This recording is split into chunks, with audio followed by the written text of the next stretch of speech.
Gente, boa tarde. Prazer estar aqui. Nós vamos hoje discutir não só aspectos notariais, como registrais, e vamos começar até pelo registro civil, que não está no provimento, porque nós estamos aqui com os pais do provimento, né? Registro civil, vocês são pais do provimento? Registro civil? Foi. Uma porque paternidade... multipaternidade, né? Uma pluripaternidade. O Sérgio Ávila está a caminho, mas o trânsito está cheio. E o que é importante aqui é um bate-papo informal, para as pessoas conhecerem o provimento, para a gente trazer soluções, porque o importante é mostrar que o extrajudicial ele está aqui para trazer soluções, para facilitar a nossa rotina, o nosso dia a dia. Trabalhamos bastante pela desjudicialização, que é muito importante, a rapidez, a agilidade, a eficácia do extrajudicial, que ela venha contribuir na atividade de vocês, corretores de imóveis, advogados, todas as pessoas militantes aí no mercado imobiliário, não só no mercado imobiliário, porque nós estamos tratando de inventário, e às vezes nós temos valores retidos do banco que a família não pode acessar e necessita desses valores. Temos ações na Bolsa de Valores e a Bolsa oscila, você quer fazer uma opção de venda ou uma opção de compra e está agarrado, não pode.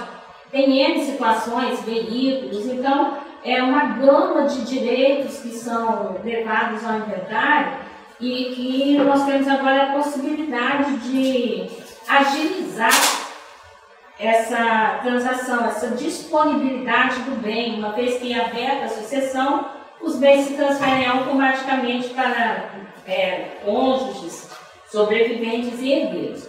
Então vamos entender um pouquinho das soluções que foram pensadas, estudadas e trazidas por nossos colegas. O Dr. Gustavo Bandeira é titular de notas, 8º cartório daqui da capital. Leonardo Monsores é titular de notas e de registro de imóveis, 14º ofício de Niterói. E o doutor Sérgio Ávila, que acho que está chegando, isso, acaba de chegar, é titular do registro de imóveis, 12º registro de imóveis da capital, situado em Campo Grande. Então nós estamos aqui com pessoas de todas as atividades e vamos entender um pouquinho do que levou a esse provimento. Sérgio? Então, a gente gostaria assim um pouquinho de... Tudo bom? Bem? Um pouquinho de making off, de onde surgiu a ideia de que a gente poderia agilizar a transmissão de bens no inventário. Bom, isso aí posso falar? Bom, isso é uma dor que eu acho que é comum, né? Eu sinto essa dor, sentia muito essa dor até pouco. E eu vinha já com essa coisa me incomodando há muito tempo. Já tinha conversado, acho que uma vez com o Sérgio sobre isso. Pô, Sérgio, o que você acha? Ele, mas, enfim, nem tudo depende só da gente, né? Acho que quando a coisa depende do notário, do registrador, a gente busca a solução. Mas nesse caso, era uma coisa que dependia muito de uma boa vontade da corregedoria. E felizmente, quer dizer, a gente está vivendo um momento muito bom hoje em dia, de proximidade com a corregedoria, com a nossa classe, a nossa atividade, está tendo uma oportunidade ímpar junto à administração do corregedor, do desembargador Ricardo Cardoso, e do juiz auxiliar do Dr. João Luiz Ferraz, de proximidade. Quer dizer, a gente está conseguindo levar nossas ideias para a corregedoria. Isso foi uma ideia que... me permite, eu diria nem uma proximidade, mas é uma receptividade do interesse público. Né? Receptividade. Então é um interesse público, porque a percepção da corregedoria, às vezes quando muda a gestão, a gente tem que construir aquele relacionamento, muito no sentido de que nós também não estamos levando propostas fascistas. Isso. Como essa aqui que a gente está trazendo, não é Muito embora a proposta classista seja legítima também, mas não é o caso das normas de serviço. Né? Como o corregedor explicou, queria normas modernas que favorecessem a atividade, que protegessem o cidadão. Isso é excelente, muito bem colocado. E, inclusive, isso é um dos motes que levou o corregedor a trabalhar o novo Código de Normas, que a gente está trabalhando, né? Nós três aqui estamos trabalhando no Código de Normas, o Sérgio na Comissão de Direito Registral, o Léo aqui auxiliou na parte também de redação de propostas em notas, e também no registro, né, Léo? E então, a gente aproveitando essa oportunidade, eu falei com o Dr. João Luiz, e ele imediatamente falou, pô, faz um rascunho, faz uma proposta, alguma coisa. Falei com o Léo imediatamente sentou, Gustavo, me dá... Não foi nem uma hora, falou, me dá meia hora. Sentou, o primeiro rascunho que ele fez foi o Léo e tal. Eu mostrei para o João Luiz e aí começou o ping-pong, né, Léo? Começou o brainstorm para a gente chegar nessa solução aí. Que eu, particularmente, como acreditava que fosse linear, porque é muito avançado mesmo. Muito avançado. E a minha experiência com esse trato com a corregedoria é que eles são conservadores, né?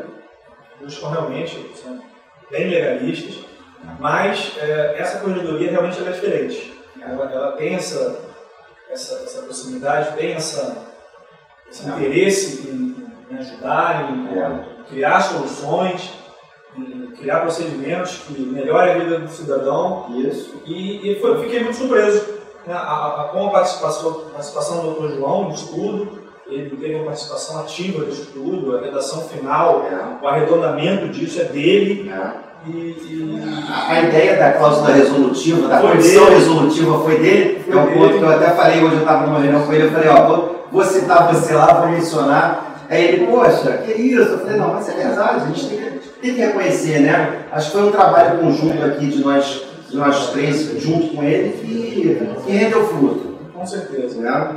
E isso sem deixar ninguém desassistido, né? Nem a Fazenda Pública, nem os herdeiros, nem o meeiro, nem eventuais credores com disponibilidade contra o meeiro ou os herdeiros.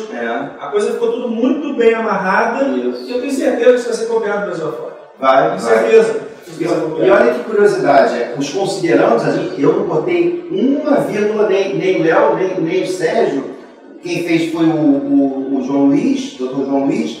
E olha que interessante, medida voltada, considerando a necessidade de operar a iniciativa como meio facilitador ao processamento do inventário extrajudicial, significando medida voltada à desjudicialização. Quer dizer, é sempre buscando que a melhoria, a facilitação da vida do cidadão sem perda da segurança jurídica. Porque, de novo, aqui prima nos próprios considerandos, resguardar os interesses da fazenda ao determinar que uma parte ou integralidade do preço será quitada mediante o recolhimento do ITD incidente sobre a totalidade da herança. Então, a coisa foi pensada com base, pensado como um todo, né? Protegendo a fazenda, para que a fazenda não tenha, protegendo os cartórios, inclusive, de notas, porque a parte ficou obrigada a depositar o valor do inventário, né? Amarrando para que ela amanhã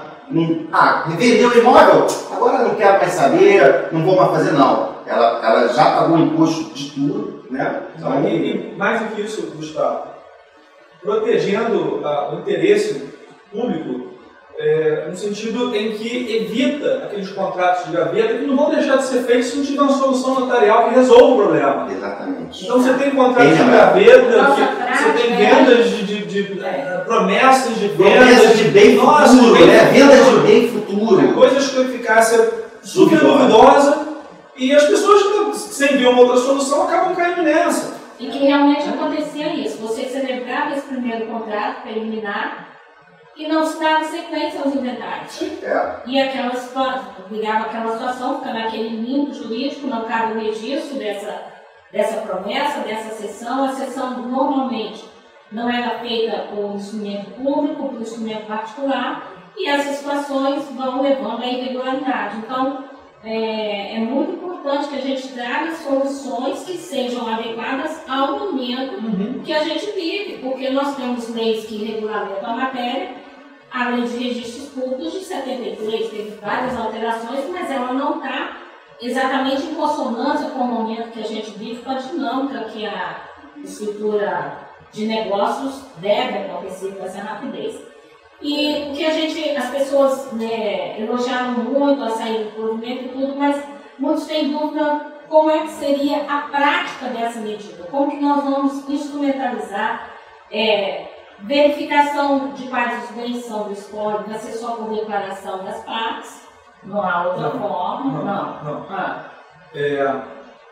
Essa escritura pública, ela tem uma particularidade. Parte do pagamento, parte do preço pela compra e venda tem que ser feita pelo pagamento do tributo devido pela contribuição à causa-morte e dos emolumentos devidos pelo inventário. Então, para que isso aconteça, é necessário que se faça o lançamento tributário. Lançamento secário. Lançamento secário. É necessário que se faça o lançamento e essas informações têm que constar da escritura pública. Tá? Quando não, do orçamento. Da escritura e do orçamento. Porque o orçamento que eu faço para amarrar o negócio, ele é com base na declaração da Cefaz. Tem que enumerar os bens. Enumerar os bens. Então ali o herdeiro responsável pela declaração que você faz, ele tem que declarar todos os bens que integram o acervo hereditário, né? E aí, com base nessa declaração dele, é que a gente vai fazer o orçamento lá no Notas, ele tem que depositar na conta do cartório e também tem que realizar o pagamento do ITB sobre a totalidade. Sobre a totalidade da herança. Ou então, o negócio vai ser celebrado sob condição resolutiva, que é a outra hipótese, né? Dentro da condição resolutiva, vamos supor que o acervo inventariável tenha um alto valor de imposto e que a parte queira se valer do parcelamento do imposto. Então, ela poderia quitar a guia do bem que está sendo alienado para esse momento. Não, tem que pagar a integralidade. Tem que pagar a integralidade do imposto. Enquanto não tiver o imposto integralmente pago, né, e até por conta desse parcelamento, isso foi ventilado na época, porque para o pagamento dos emolumentos, se você não faz esse pagamento previamente, não faz esse depósito previamente, você tem que fazer esse depósito no prazo de 10 dias. E isso foi ventilado na época que a gente precisava de um prazo também para o pagamento do tributo, do imposto de transmissão. E a gente queria colocar o prazo de validade da guia. Só que diante dessa possibilidade de parcelamento do imposto, a gente deixou em aberto essa questão. Então, pedido do parcelamento, o prazo vai ser do parcelamento. Não, pedido do parcelamento. E a condição resolutiva fica lá guardadinha. Enquanto está pagando, até que você pague a última parcela e obtenha a guia para quitação. Obtenha a declaração reta. A declaração, né? Você tem que realmente apresentar, comprovar o pagamento do imposto por meio lá. Tem uma outra guia que vem com a informação de tributo extinto. Tem status, né? A guia de cada bem vem no status. E aí mediante isso é que você vai lá no Sérgio, lá no 12º RGI, vai apresentar a prova, né? A verba abaixo da condição resolutiva. A cláusula resolutiva expressa, na verdade. E esse depósito prévio dos emolumentos, ele vai compreender tanto o ato notarial quanto o ato de registro. Não. Então precisa do orçamento do registro também. Só do inventário. Depósito prévio do Notas, presume-se que quando ele faça o inventário, ele vai levar o que tiver que ser registrado, porque um dos imóveis já foi vendido, né? Vamos dar um panorama geral, né? Seria bom. Eu acho que é interessante o seguinte, a pessoa, essas iniciativas de judicialização, sobre aspectos básicos da vida do cidadão, né? Até pouco tempo, o cidadão, para nascer, se fosse um registro tardio, para casar, habilitação de casamento e para morrer para fazer o inventário, precisava do judiciário advogado para todas essas questões. E é algo bastante simples, na verdade, que não tem sentido de ser feito hoje fora do êxito judicial. Aqui também nós estamos tratando do inventário, né? Ainda assim, uma situação que acontece com todos nós, infelizmente, que é a morte. E aí, feita essa breve introduçãozinha, né? Nós temos duas situações, a meu ver, que são distintas, de alienação de imóveis no inventário. A primeira seria o caso de cumprimento de obrigações em vida do falecido.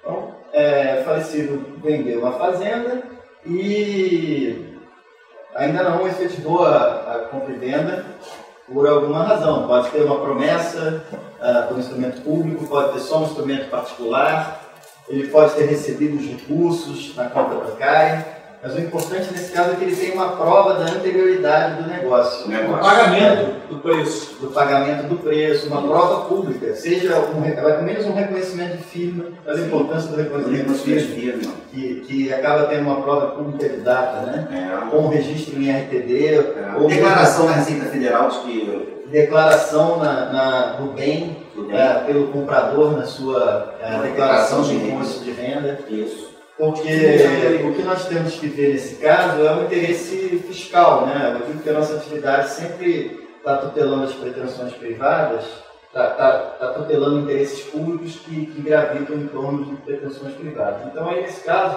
o que a gente teria que evitar seria que os herdeiros, que não gostam de fazenda, vendessem a fazenda sem pagar o imposto, né? Aí ele inventa que foi vendido pelo pai em vida, aí não pode. Então, nós temos que ter, nesse caso, nessa primeira hipótese, uma prova segura de que foi feito em vida. Até o CPC trata disso e nós fizemos essa proposta, né? Nós isso daí está da proposta do Código de Normas. Só estou fazendo essa diferença aqui para o pessoal entender que essa não é a hipótese do provimento. Tá? A meu ver, nesse caso, é até muito mais simples, porque, de acordo com a proposta que nós enviamos em conjunto, nessa hipótese caberiam lá da escritura direto, sem alvará nem nada. Não faz sentido, depois da desjudicialização do procedimento, o tabelião pedir alvará para cumprir obrigações. Né? Quando era tabelião no interior de São Paulo, até houve uma dúvida que foi julgada pelo Conselho de Magistratura nesse sentido, que a gente suscitou. Com a desjudicialização do procedimento, o tabelião pode oferir essas situações de prova pública aí de negócio em vida, e é isso que está nas normas também. Mas aí é algo que virá nas normas e não na situação desse procedimento, porque aqui é o caso em que o negócio está sendo feito pelos herdeiros. Então, a transmissão causa-morte, né, pela SASIM, o bem não fica sem titularidade em nenhum momento, né, no nosso direito. Então, e depois são os herdeiros e quem vendem. Né? Aí é necessário esse procedimento. Então, acho que esse é o seu... Normalmente, Sérgio, permite a correção só para ser fiel ao texto do documento. A venda é feita pelos herdeiros e pelo herdeiro, mas em nome do espólio. Em nome do espólio. Mas paga o imposto. Sim. Mas é como se fosse, a gente copiou o que acontece no judicial. O Gustavo foi juiz, a gente conversou muito sobre isso. Eu perguntei ao Gustavo, com quem o juiz se preocupa quando chega um pedido de alvará lá? A gente se preocupa com a fazenda pública.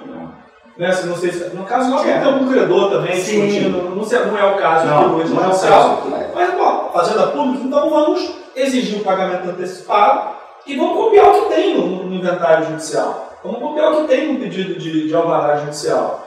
Como é que funciona? O alvará permite que eu espólio venda. Então, não se formaliza pela SAISIM, lógico, né? É uma ficção jurídica, aquilo que transmitiu a propriedade para os herdeiros ali no momento do falecimento. Mas não se formaliza essa transmissão e se permite, excepcionalmente, a transmissão direta pelo espólio ao comprador. Isso tem uma repercussão muito grande quando você considera, eu estava conversando inclusive com o tributarista sobre isso, quando você, e aí eu já estou falando em imposto de renda, quando você faz uma operação, vamos lá, cessão de direitos hereditários, tá? Você deve o quinhão, ou o espólio fazendo a compra e venda, a venda do imóvel, ela tem reflexos completamente distintos para fins tributários. Se eu faço a cessão do meu quinhão, eu não me beneficio daquele desconto progressivo que tem, que se você comprou um imóvel em 1969, você tem 100% do ganho de capital. Você vai ter 100% de desconto.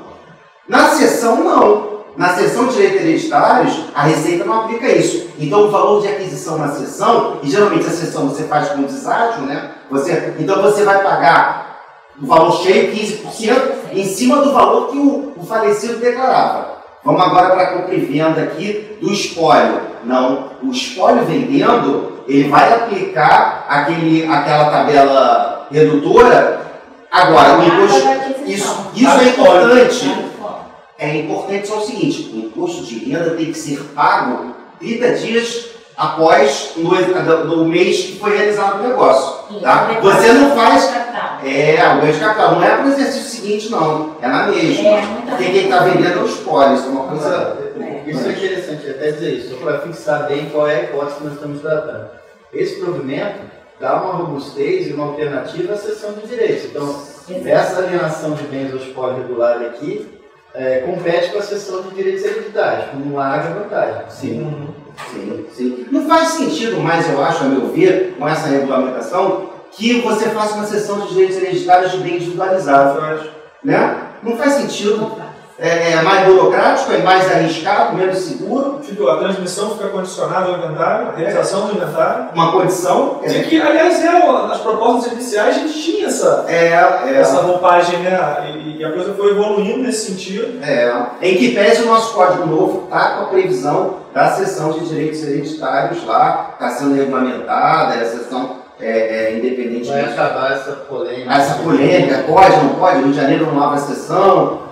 Enfim. Aí a gente criava subterfúgios para atender as partes, eu cedia percentagem do leão hereditário, que deveria recair sobre bem que compõe X%. Era uma escritura de cessão com procuração com transação. Era assim, era a cessão de um percentual.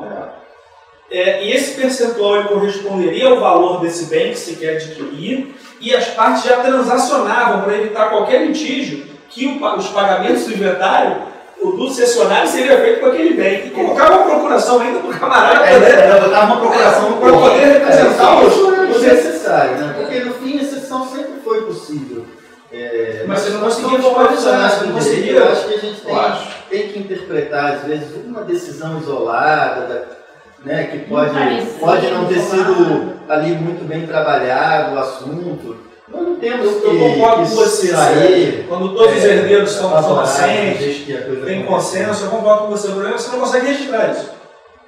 E esse monstrinho que a gente criou, esses três atos, não o provimento 77, que é lindo. Eu estou falando desse monstrinho aqui. O monstrinho. Da cessão com transação, com procuração, não, mas eu conseguia, o adquirente conseguia fazer o inventário sozinho e registrar o inventário.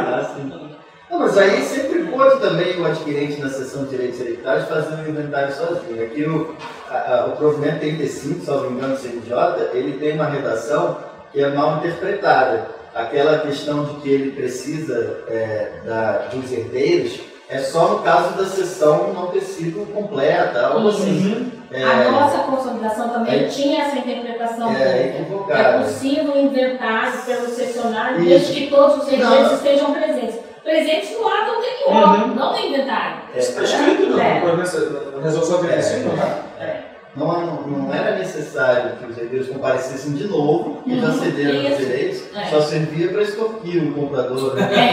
Não, agora eu quero um pouquinho mais de dinheiro, né, para finalizar esse negócio, né? Emília, tem uma questão prática que é importante, que quando isso na prática for quando acontecer, na relação dos bens que integram lá, você vai fazer constar o bem no objeto da alienação, mencionando e tal, ele não vai ser partilhado. O herdeiro, isso é importante. Tá? Vai ser mencionado, mas não será partilhado. O produto da venda, você vai mencionar lá que coube do 1.500.000 para o Sérgio, 500 mil, até porque os herdeiros têm que justificar a entrada desse valor da venda para eles, de novo, Receita Federal, né? Hoje está tudo intercalado, então a gente tem que ter essa noção, né? E então cabe no tabelião aí, quando lavrar a escritura, alertar as partes. Olha, isso é muito interessante. Você sabe que uma vez eu comprei um imóvel com uma autorização judicial no Alvará, no inventário, né? Que agora aqui não vai mais precisar, em outro estado.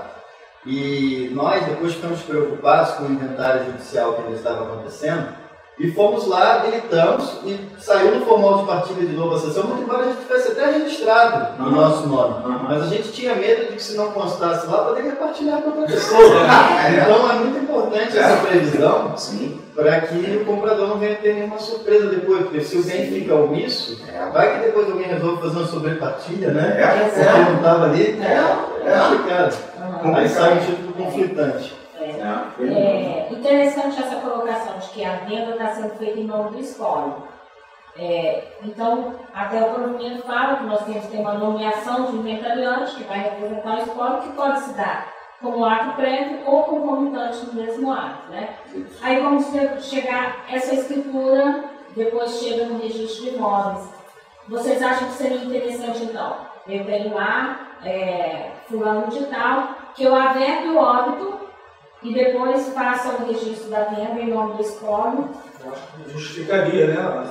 Acho que é essencial. Pelo 67 do Estado Civil, né, o óbito é um Estado severo. Eu acho interessante aqui falar sobre essa questão da cláusula resolutiva, né, também. A gente até discutiu durante o processo, a cláusula resolutiva era o caput. Lembra disso? E eu não sei se vai ser a regra, então a gente acabou optando depois por colocar no parágrafo. Né? Eu acredito que na maior parte das vezes as pessoas vão deixar o imposto pago, o valor, né? Que a preocupação aí é que não se faça isso e se deixe depois de fazer o inventário. Né? Então, por isso que se criou esse depósito dos emolumentos da escritura do inventário e dos impostos. Né? Eu acredito que, no mais das vezes, o que a gente tentou presumir é que as pessoas vão desejar já deixar resolvido a partir do preço dessa primeira venda, e é para isso que ela serve também, né? Para que o espólio tenha condições de pagar os impostos e o tabelião. E aí não teria essa cláusula resolutiva, mas pode acontecer, né, Gustavo? Às vezes um valor maior, ser interessante, e aí a gente tem essa possibilidade também. Havendo outros bens, havendo mais bens do espólio, eu acho que os próprios herdeiros vão exigir o pagamento antecipado disso. Mas também, Sérgio, se o adquirente não pagar, o negócio jurídico se resolve, né? Ele fica no risco da resolução do negócio jurídico. Então, e pelo prazo ali, são 10 dias para o pagamento dos emolumentos e mais o prazo da guia, que é curto. Né? Eu acho que... pode ter até 60 dias, né? Mas normalmente... 60 dias é para declarar o imposto. 90 dias para declarar o imposto. 60. 60 é o imposto do processo civil. Na lei estadual 90 para extrajudicial. 90 dias. 60. Mas o pagamento do imposto, uma vez que a guia tenha sido expedida, eu acho que o prazo é bem curto. Eu não sei se você pensa 60 dias. 60 dias. Mas assim, o lançamento que você faz é muito específico. Se você não alterar ali, normalmente, às vezes você altera para o último dia útil daquele mês do lançamento. Os 60 dias não é sempre que você consegue colocar, é um bolo lá do sistema. Tá? Mas, quer dizer, é um prazo curto também. É um prazo razoável. Os herdeiros, o que eu acredito que vai acontecer é que os herdeiros, havendo outros bens, eles vão ficar em cima dos clientes, para que isso seja pago, talvez não admitam um pagamento posterior à lavratura da escritura, né, sob condição resolutiva. Mas eu acho que como um bem só assim, os herdeiros já querem...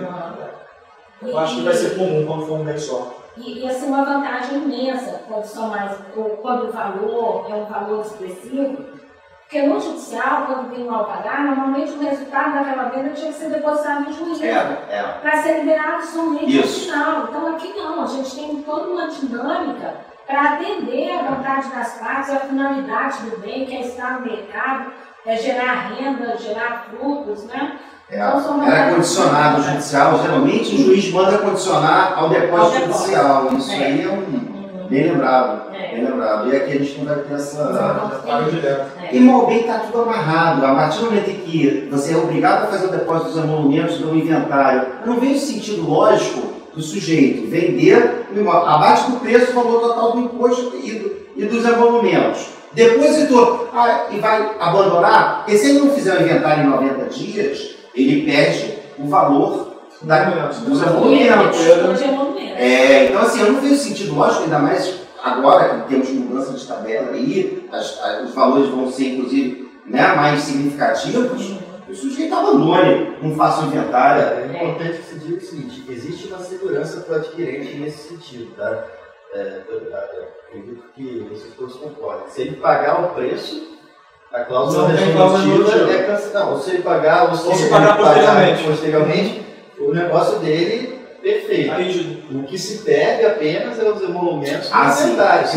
Porque às vezes o adquirente vai dizer, poxa, mas eu como que eu vou saber depois se esses herdeiros vão fazer o inventário ou não? Isso não é preocupação dele. A questão para o adquirente é só pagar o preço. É pagar o preço, exatamente. Então, esse mérito também tem o provimento, né, que traz uma solução segura.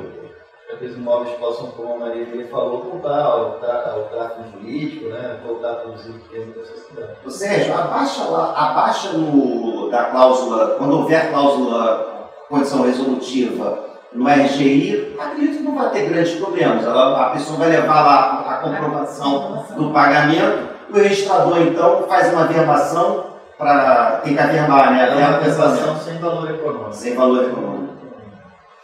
Não precisa nem levar, né? Vai mandar por meio eletrônico. Levar ele já foi a barba branca, por favor. Não, ninguém leva nada em lugar nenhum. Ontem eu fiz uma procuração com bandeira pelo notariado. Vamos falar disso. Meu cliente. Vai dar briga, vai dar briga. Aqui na capital. Quando ele Niterói, quando ele for lá na praia, lá, naquela beleza de praia com aquela vista linda aqui. Gente, aproveitar que a gente está falando de inventário, trazer um tema que é meio espinhoso aqui para nós também, que é aquela questão da venda também pelo espólio de bens que não compõem mais o acervo hereditário, que eles foram vendidos antes da abertura da sucessão. E que as pessoas às vezes acham que isso tem que ser levado ao inventário e que vai ser recolhido imposto sobre um bem que não era mais do espólio. E muita gente entende também que a gente só poderia fazer com uma alvará judicial. A gente lembrou disso até quando, né? A gente colocou isso, fala isso. Tem que distinguir, né? Essa situação não é do provimento. Não é do provimento. Em relação ao imposto, inclusive, tem uma súmula do STF, uma súmula antiga do STF, que diz que não é devido o pagamento de imposto. Ela não disse exatamente isso, mas ela diz, olha, esse bem não é transmitido aos herdeiros, esse bem foi vendido em vida. Foi vendido em vida. Na verdade, o que transmite aos herdeiros é uma obrigação. Economicamente, aquilo foi zerado. Só não foi formalizado, mas economicamente, em termos de direito econômico... E aquilo ali, na realidade, é um cumprimento de obrigação passiva do espólio, que pode ser efetuada pelos herdeiros através do inventariante, sem necessidade de... Eu estou com um caso exatamente desse agora. A gente já faz isso, já orienta lá os tabelionatos, os clientes, e a preocupação é sempre, eu acho, tanto do notário quanto do registrador, verificar se há provas de que o negócio foi feito em vida e se for o caso do negócio parcelado, que tenha sido integralmente pago em vida. Isso, a prova da quitação é o mais importante para evitar fraude, isso aí. Tem que ter uma prova inequívoca. Tem gente que até fala assim, pô, mas eu juro de pé junto que meu pai vendeu, tá aqui o contrato, mas aí o contrato não tem nem reconhecimento do filho. Aí eu falo, olha, nesse caso não tem jeito, né? Nesse caso não tem jeito, porque senão ficaria muito fácil, né? Hoje você tem um enote assina, né? Então vai fazer um negócio ainda que seja de particular, faz atrás do enote assina que você tem a data ali com firma reconhecida e tudo eletrônico, seguro, né? O fluxo de assinaturas muito rápido. Muito rápido. Como a gente está ali, meu celular está ali, não estou vendo a interação das pessoas, mas hoje a gente tem uma demanda muito grande do enote assina, do notariado em geral, do registro eletrônico. E praticamente sem propaganda. Exato. E praticamente sem nenhuma propaganda as pessoas acessam, fazem uso, eu fico impressionadíssimo. Como é que tem tido? A gente não tem nem divulgado muito como deveria estar divulgando, hein?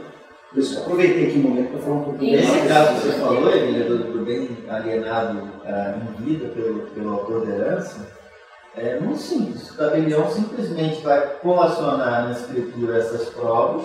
Eu acho que se o tabelião, inclusive, for expresso ali, tem que ser pública já, talvez não precise nem mandar mais para o registro, mas se não tiver essa questão bem aclarada na escritura, manda junto para o registro, né, essas provas. E faz uma escritura de compra e venda com um inventariante cumprindo a obrigação. Não precisa alvará e não precisa nem essas formalidades aqui do provimento. Compra e venda é como se vivo estivesse o autor da herança. Exatamente, só queria comprar esse eu estou fazendo representado do inventariante com obrigação pendente. Eu estou fazendo uma exatamente nesse caso e dói até porque a compra e venda foi perfeita, marido e mulher, só que o marido estava fora, deu uma procuração, otorgou uma procuração para que a mulher o representasse. Só que nessa procuração, ela é uma procuração genérica para vendas de imóvel. Procuração genérica. Você acredita que o Conselho da Magistratura entendeu que era nula essa procuração. Bom, tudo bem, então eu falei para ela, então vamos fazer o seguinte, já foi recebido o preço integral, não há dúvidas, vamos fazer uma compra e venda, vamos ratificar aquele ato através do comparecimento de espólio com o seu inventariante. Falei com a registradora, ela imediatamente falou, Gustavo, pode fazer que a gente acho que está perfeito. Eu estou resolvendo assim. Fez outra procuração com ratificação. Ratificamos aquela que foi feita. Tudo isso entra nos poderes do inventariante. Ele tem que representar o espólio ativo. Ele não tem que cumprir as obrigações, como o Sérgio falou, é a obrigação. Você acha que os herdeiros da pessoa, elas podem declarar que o valor foi recebido? Os vendedores, na declaração deles subiria. Inclusive o Código de Processo Civil, lá quando trata das provas, ele diz quais são os efeitos probatórios do documento da declaração particular e quais são os efeitos probatórios dos instrumentos públicos, do reconhecimento firme e tudo mais. E aí uma declaração particular não teria efeitos ela é uma declaração nova, a declaração só entre as partes. É que diz o Código de Processo Civil. E aí, para ter efeitos aí, teria efeitos perante o fisco, né? Porque afim quem está sendo preterido, se fosse o caso, seria o fisco. E aí teria que ser um instrumento que tivesse efeitos erga omnes, né? Não daria para ser. Mas você vejam, é isso que a sociedade espera de nós, que nós analisemos essas provas e, como profissionais de direito, dotados de independência funcional, porque a desjudicialização é um caminho que tem se provado bem acertado, com resultados consistentes, segurança jurídica. Nós avançamos muito em inventários, a gente já fiz inventários lá que entre as pessoas vieram para o enterro no Brasil, todos de fora, entre o enterro e retornarem para casa, em 7 dias, estava com o inventário pronto, lavrado. Incrível. E agora o nosso código está prevendo a hipótese de inventário com incapaz. Quer dizer, isso é uma baita inovação, né? Vai ser regra expressa, tem as condições, etc. Mas isso vai ser muito bom. Maranhão e Rondônia, parece que já Rondônia tem já, e São Paulo tem decisões esparsas, prevendo. O nosso código vai estar lá na... Isso foi proposto por nós aqui, se eu não me engano, em 2012. Foi proposto isso. E desde que não haja prejuízo ao menor... Sim, a partilha econômica ideal. Agora, vocês entendem que se a partilha não foi ideal, mas que o menor ou incapaz receba um quinhão maior do que seria o quinhão dele na partilha econômica. Também não há prejuízo para ele. Aí vai depender, como isso vai ser submetido ao juízo orfonológico, vai depender do magistrado e do promotor, que vão dar o ok ali, avaliar isso. Vai ver. Porque o tabelião ele vai fazer uma proposta de inventário e partilha, ou seja, é uma escritura, não é ainda a escritura, é uma proposta. Isso vai ser submetido ao juízo orfonológico através de um procedimento lá de jurisdição voluntária de alvará, como se fosse um alvará. Mesmo que seja equânime. Bom, essas do Maranhão não, né? Não, do Maranhão não. Isso é uma coisa assim, a gente ainda está discutindo, pode ser que a corregedoria... Pode ser, mas isso ainda está sendo discutido. O Maranhão tem até uma inconsistência de redação, que ela diz, desde que o menor não renuncie. O menor não pode renunciar, né? Então saiu assim uma redação meio dúbia. Você pode, se houver na escritura um reconhecimento também não pode ter reconhecimento de união estável na escritura, né? Porque isso pode prejudicar o menor. Filhos comuns. Filhos comuns, mas você diz em união estável e reconhecer na escritura, a união É estável. uma regra, a resolução 35. Mas aí quando você tem um menor e você faz esse reconhecimento na escritura de união estável, em tese esse menor poderia estar sendo prejudicado, né? Morreu, não tinha nenhuma... Não, desculpa. É na separação e no divórcio. Ah, sim, na separação de divórcio é outra regra, é outra coisa. Mesmo que tenha menor lá... Eu estou meio confuso em relação a isso agora, mas tem alguma regra que diz que, havendo filhos Não, mas que pode ocorrer reconhecimento. Não, pode ocorrer. Se todos os herdeiros estiverem acordos. O inventário pode, desde que todos os herdeiros estejam acordos. Mas você tem um menor ali. Aí você tem um menor ali. Uma situação diferente, que na união estável já foi declarada, como pessoa, que às vezes até é registrada no registro civil. Isso é importante também, que as pessoas acham que a convivência em união estável é um modelo mais simplificado, mas com a equiparação ao casamento tem reflexos em todos esses atos. Então é importante que compareçam para fazer uma escritura de união estável. Sim, a união estável eu acho que ela tem que estar formalizada. Eu acho que, até porque, se você não fizer isso, você vai estar num regime comum e muitas vezes a vontade do casal é ter uma separação de bens e você só vai conseguir isso se você formalizar essa união. Fora isso, você vai ter um regime da comunhão parcial, você vai ter bens comuns, vai ter bens particulares, né? Não, mas essa proposta de submeter ao juízo fonológico essa luta, né, desse inventário, quando houver uma partilha não equânime, é interessante, mas a gente tem mais forma, né?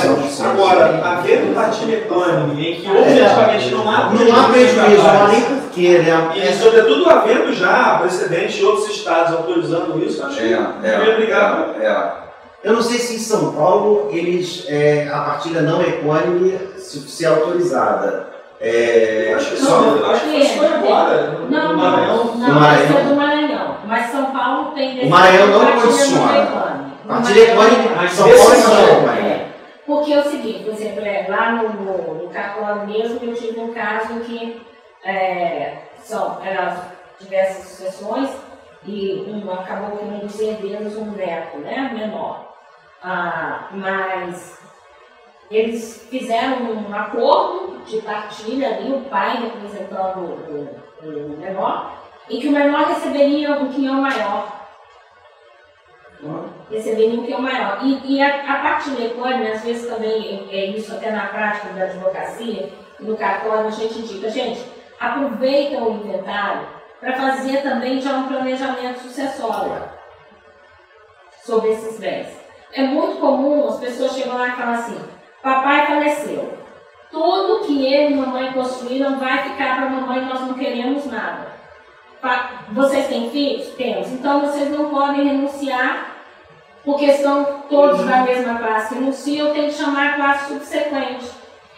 E mesmo que vocês entendam que querem que fique tudo para a mãe de vocês, a ordem natural da vida é que nós entendemos, sejamos enterrados pelos nossos filhos. Sim. E não o contrário, que subverte a ordem da vida. Então, se vocês fizerem isso agora, vão pagar um imposto para efetuar esse ato. E quando a mãe de vocês falecer e vocês vão receber, vocês vão pagar novamente o imposto. Então a gente tem que usar também o inventário para fazer esse planejamento sucessório. Né? Então, às vezes, eu tenho 8 irmãos, tenho 2 imóveis. Eu preciso que os 8 estejam no mesmo imóvel?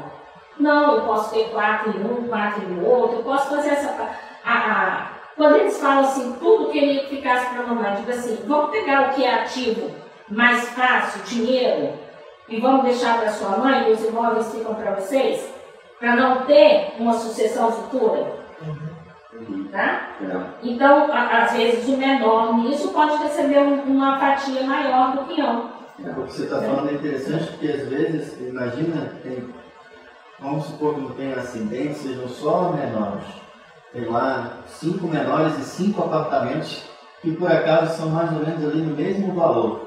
Se você fizer uma partilha que a gente está chamando de equânime, né? Ou seja, fração ideal para todo mundo, no futuro eles vão ter que permutar as frações ideais para quando quiser cada um ficar. Ou seja, acaba que a partilha que a gente está chamando de equânime, ela vai pior para o menor, ser prejudicial. Mas aí eu acho que aí, em casos como esse, cabe uma justificativa na partilha para mostrar até para o magistrado o seguinte, olha, a forma que nós estamos fazendo aqui, em realidade, ela é mais proveitosa e protetiva ao menor do que a simples divisão ideal em fração. Eu acho o seguinte, em relação ao menor, eu acho que o problema não é a questão, não é ele não sair prejudicado na partilha. Objetivamente falando, se a partilha for equânime, ele não foi prejudicado. Sim. Ele não foi prejudicado e beneficiado, que é o justo. Vamos colocar. Sim. Quando você coloca, o menor vai ficar com esse imóvel, o outro irmão vai ficar com esse outro imóvel e reparte isso dessa maneira, mesmo que esse imóvel que foi direcionado ao incapaz seja mais valioso, ele pode não ser de alienação fácil, ele pode estar se deteriorando, Sim. então a coisa perde a objetividade necessária para fazer uma escritura. Sim, sem autorização de um magistrado no Exatamente. inteiro. Então, é um avanço enorme ter uma norma que diga, olha, havendo partilha equânime, mesmo que haja incapaz, pode fazer no cartório, porque objetivamente ele não vai estar sendo prejudicado nesse inventário. De maneira nenhuma. Não. Agora, Como? vai ficar esse apartamento para um, essa casa para outro, mas a casa mais valiosa está com incapaz. Não, mas peraí, a questão é de um prejuízo objetivo, ou da falta de um prejuízo objetivo. E aí eu acho que isso escapa a expertise do tabelião, a função do tabelião. Eu acho que a regra ideal seria, a partir de infrações ideais equânimes, vamos dizer assim, fosse autorizado independente de manifestação judicial. Exatamente. Mas, e essa outra se por acaso houver um interesse específico, essa hipótese que a Bandeira estava dizendo de uma escritura como se fosse uma proposta homologada, fosse só para esses casos em que as situações ideais fossem. Eu acho que esse é o caminho que a gente vai trilhar no nosso Código de Normas. Eu acho que esse é o caminho que é mais eficiente e mais justo também, esse né? exemplo que o Sérgio deu, não é incomum que a gente tenha um autor de herança que foi empreendedor, construiu um prédio com 8 apartamentos e tem lá 4 herdeiros, tá? Ficariam 2 apartamentos cada um. Mas o apartamento do primeiro andar, ele tem um valor X, né? O do segundo andar é X mais 1, porque a prefeitura já dá um valor maior, e aí a partir de já seria desigual. Só para não perder a oportunidade, para falar em Nunda, a gente tem um apelo a fazer. Nós tivemos uma colega, dá uma olhada para mim, o Pix dela, Maria. De quem? Da Daniela, nossa colega de Carapebus, que a cidade foi inundada ontem e a colega ela perdeu todos os móveis, todos os livros, todas as máquinas. Então a gente está se mobilizando para ajudá-la e quem puder fazer uma contribuição, o Pix da colega é cartório,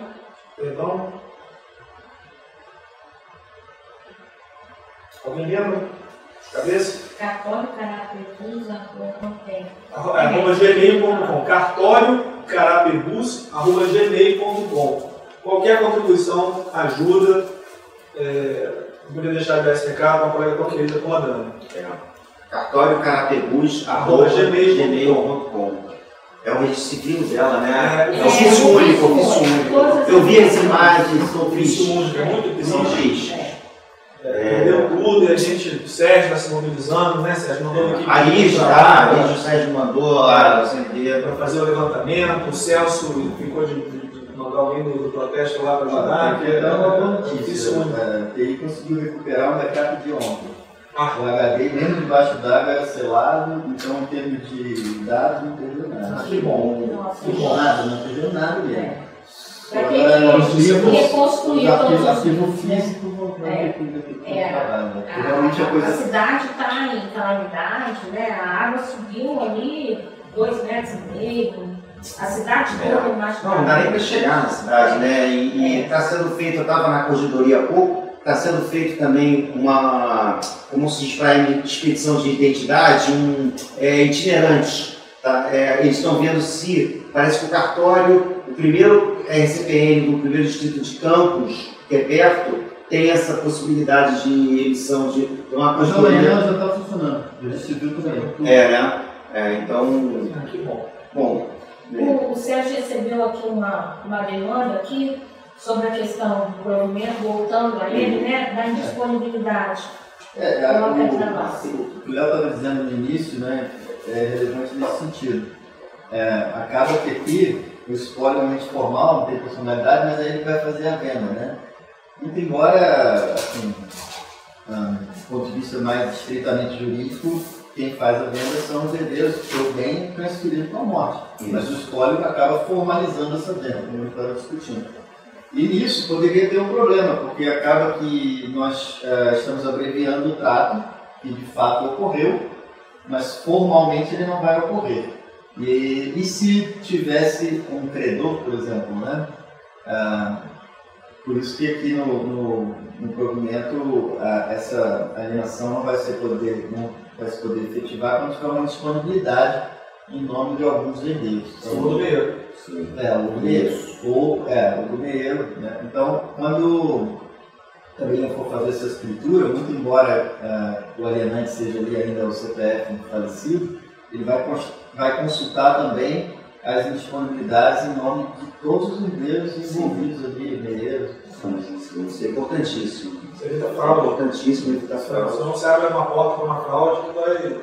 E fora as indisponibilidades, o Colégio Notarial tem, né, aquela central gratuita de pesquisa de escrituras de inventário. Então o credor também poderá pesquisar lá para saber se o herdeiro participou de alguma escritura. Porque nesse caso, se ele pesquisar no registro de imóveis, como o trato se abreviou, ele não vai encontrar o herdeiro, mas ele pode pesquisar. Por isso vem essa pesquisa pública de escritura de inventário. Do SENSEC, né? Do SENSEC. Módulo SEC. Não, CESD. Escritura de divórcio e inventário. O SENSEC essa pode ser consulta acessado pública é por qualquer gratuita por usuário. causa disso. Sérgio, fala um pouco pra gente dessa norma que prevê que você pode utilizar o procedimento de cancelamento do registro da promessa de compra e venda para cancelar a cláusula resolutiva expressa. Isso também virá... Perdão, cláusula resolutiva expressa não. Para cancelar a compra e venda. Compra e venda, A aplicação mais do que isso. Expressa. Vai além. Ao infinito e além. Na reforma da lei de registros públicos houve essa possibilidade com relação aos compromissos, né? E por a mesma razão de direito, nós entendemos que isso poderia ser aproveitado também para desjudicializar a execução, digamos assim, do inadimplemento da compra e venda com cláusula resolutiva. Porque até então não era um problema, a compra e venda com cláusula resolutiva ficava registrado no registro de imóveis e, se não houvesse o pagamento, o credor precisava entrar ingressar em juízo para desconstituir aquele registro. E agora a proposta é que no Código de Normas isso seja regulamentado, no sentido de que também, nesse caso, isso vai poder ser feito diretamente sob, digamos assim, a jurisdição do registro de imóveis. Assim como já o cancelamento da compra e menos uma ação, né? Menos uma ação judicial. Essa proposta de venda é uma alienação fiduciária.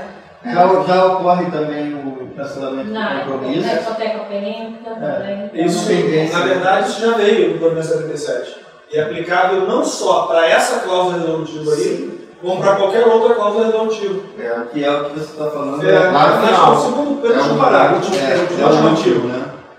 Que é o seguinte: as condições negociais do contrato de compra e venda que instituem cláusula resolutiva, tal como acontece com pagamentos a prazo, aí ou as instituídas nas alienações integrantes do acervo hereditário, que é o que a gente está tratando aqui, deverão ser averbadas subsequentemente ao registro, ensejando a cobrança de elevação sem conteúdo. Aqui é só para esclarecer uma dúvida que às vezes se pergunta.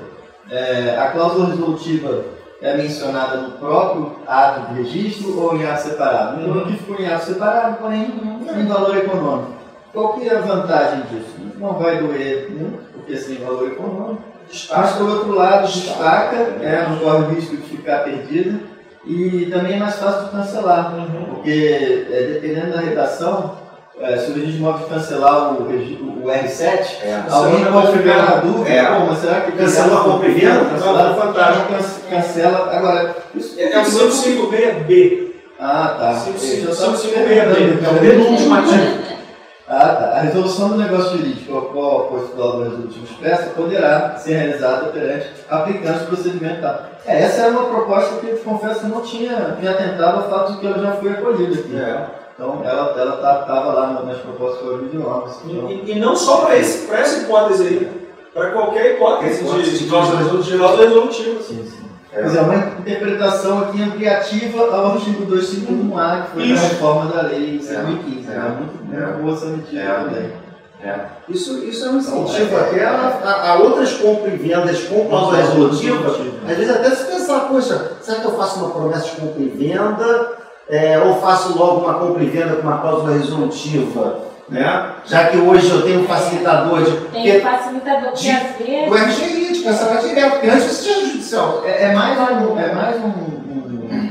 elemento a desmerecer a promessa com justiça como instrumento de compra e venda a prazo. Porque a promessa de compra e venda não foi feita para isso. Então nós já tínhamos a compra e venda com alienação fiduciária e agora nós temos a compra e venda com cláusula resolutiva. Exatamente. Execução direta do registro imóvel. Porque muitas Ou vezes... seja, também, pelo provimento aqui de hoje, não faz mais sentido fazer cessão de direitos hereditários bem individualizado. E também a gente pode dizer que não faz mais sentido fazer promessa de venda para compra e venda a prazo. Só se for uma outra razão que é específica da promessa de compra e venda, de você por acaso ainda não conseguir fazer o negócio. Sai mais caro. O risco é muito, duas escrituras, dois registros. o risco é muito mais elevado. Pode. E traz esse facilitador que às vezes quando a parte perguntar, olha, vou fazer uma venda parcelada. O que você acha que vai me garantir mais? A cláusula resolutiva ou a alienação fiduciária? Tipo, olha, a questão, os dois me garantem, mas a retomada, no caso de grande problema, se você tiver na alienação fiduciária, o procedimento é mais simplificado. Na cláusula resolutiva, você vai ter que abrir, né? E a juízo, a via judicial. Só que a alienação fiduciária são 2 atos de escritura, 2 atos de registro. Leilão. E agora, então, 2 leilões. 2 leilões. Então, agora a gente... Agora sua resposta vai mudar. Agora sua resposta vai mudar. Porque ficou muito interessante. Ele está permitindo pagar um ato de registro e o outro é de averbação sem valor. Que alguns clientes meus não me ouçam que eu estou com a Na compra e venda com alienação fiduciária seriam 2 atos de registro no valor. 2 atos na escritura e 2 atos no registro. Ficou bem A interessante. retomada também é mais burocrática. Você vê que a gente muda também, a gente muda para tentar buscar a facilitar a vida do cidadão também, né? Quer dizer, a gente está vendo aqui o interesse, não só nosso, mas como um todo, né? Como um serviço, a melhora do serviço como em si, né? Isso aí precisa ser anunciado por nós, né, para o mercado imobiliário. Sim. Sim. Resolve muitos problemas. Com certeza. Gente, acho que é isso, né? Nosso bate-papo, que esse seja. A gente pode até cuidar de roda viva, assim, fazer depois ali nas mesas de barzinho, né? Você se perdeu, eu já cheguei aqui mais cedo, uma cerveja me esperando. Você vai tomar agora. Não, mas eu cerveja me esperando. Eu estava com incêndio e tomei um vinho no almoço. A gente trazer isso assim mesmo como um bate-papo, que eu acho que a gente trouxe a mudança, trouxe o provimento. Mas é importante essa construção do conhecimento, né? E a escola, ela está aqui para isso, para propiciar. Pedir aí o pessoal que se inscreva no canal para receber com antecedência as coisas que serão feitas, interagir, mandar mais perguntas para a gente. Colocar a escola e a associação à disposição aí dos nossos colegas. E também eu tenho que fazer a propaganda aqui do nosso querido, lindo, maravilhoso estúdio, que nós agora estamos franqueando a locação, porque nós não temos utilização todos os dias. Então, nós estamos franqueando a utilização com uma diária um preço bem convidativo. Mas se o associado quiser usar... O associado é mais barato. Mais barato, né? O particular, a gente está pensando em diária de 6 horas a R$400 para o associado, R$600 para o público externo, e os equipamentos todos aqui, a pessoa vai trazer a sua equipe, e também nós vamos ter a possibilidade de 2 vagas de garagem, se a pessoa quiser vir trazendo mais coisas, né, etc. Então nós temos todos os recursos, tem um painel verde lá para acho que tem frigobar também, para botar cerveja gelada, né? Para quem gosta de uma boa cerveja. Tem micro-ondas. Não, o espaço está maravilhoso. Tem o Cristo. Pode virar a câmera ali? Está presa? Está bem presa a câmera? O espaço está maravilhoso. Pode. A equipe que fica aqui, como funciona? Então, os equipamentos são locados, ficam aqui permanente, e aí cada um pode trazer o seu cameraman, a sua equipe, depende do recurso que queira. Aqui a gente é cameraman. Aí a gente tem tabelião. Tem um quarto oculto aqui, tá, Gustavo? Né? O quarto oculto aí é interessante. Tem a sala de espera, a sala de repouso, então a gente vai passar a disponibilizar isso para os nossos associados em geral. Cursos sobre as novas normas. Ah, sim. Porque é muita coisa. Muita coisa boa. E Sérgio, e sobre eu sabe que no direito penal, se você comete um crime e depois há uma descriminalização, como é que chama? Reformar-se em méritos? Né? Acaba, extingue a punibilidade, né? Então eu já estou aplicando essas novas normas, porque quando vierem já extinguiu isso.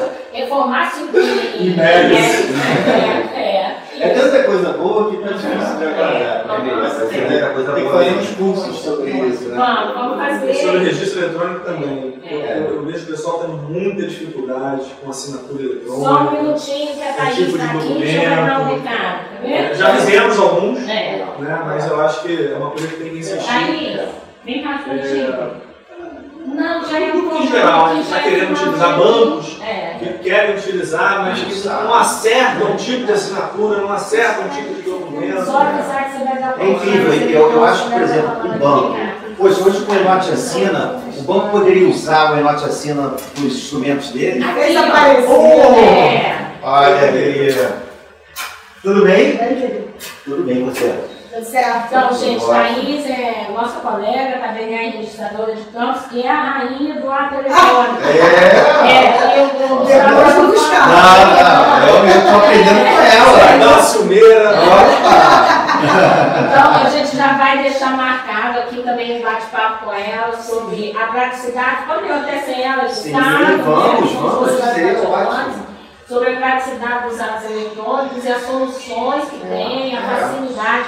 Gente, inscrevam-se já na plataforma do e-notariado, já baixem o aplicativo. Sim. O novo código a gente está tratando lá aspectos da lavatura da escritura eletrônica, questões de competência que o provimento 100 acaba não omisso, né, em vários pontos, não exaurindo. Então a gente vai ter muita coisa ainda para falar aí sobre o ato eletrônico. Vamos deixar agendado. Ok. Tá bom? Tá? Obrigada aí a vocês pela disponibilidade. Tem mais uma cerveja? Mais cerveja. Obrigado, gente. Tá bom? Muito obrigada. Tchau. Muito bom.